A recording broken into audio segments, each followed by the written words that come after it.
এক ধার্মিক ছেলে পিতাকে বললেন, বাবা, শৈশবে আপনি আমার প্রতি সহানুভূতি দেখিয়েছিলেন।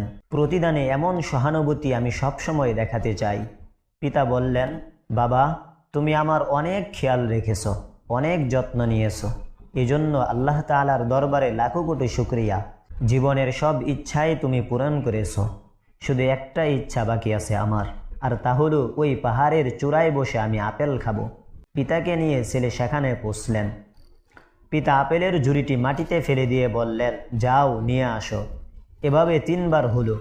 যখন চতুর্থবারের মাথায় পিতা আপেলের ঝুড়িটি মাটিতে ফেলে দিয়ে বললেন, যাও কুড়িয়ে নিয়ে আসো, তখন ছেলে বিরক্ত বোধ করছিল এবং তার চেহারায় রাগের ছাপ ভাসছিল। তখন পিতা আলতুভাবে তার কাঁধে ধরে বললেন, বাবা, এটা সেই জায়গা যেখান থেকে তুমি শৈশবে বল মাটিতে ফেলে দিতে, আর আমি বারবার কুড়িয়ে তোমার ছোট ছোট হাতে এনে দিতাম।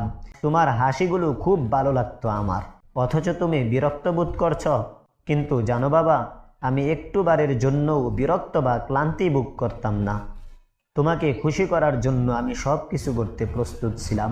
এটা শুনে ছেলে কেঁদে ফেলল এবং বাবাকে জড়িয়ে ধরে বলল, বাবা, এক জীবনে নয় 10 জীবনেও তোমার প্রতিদানের ঋণ শোধ করা যাবে না।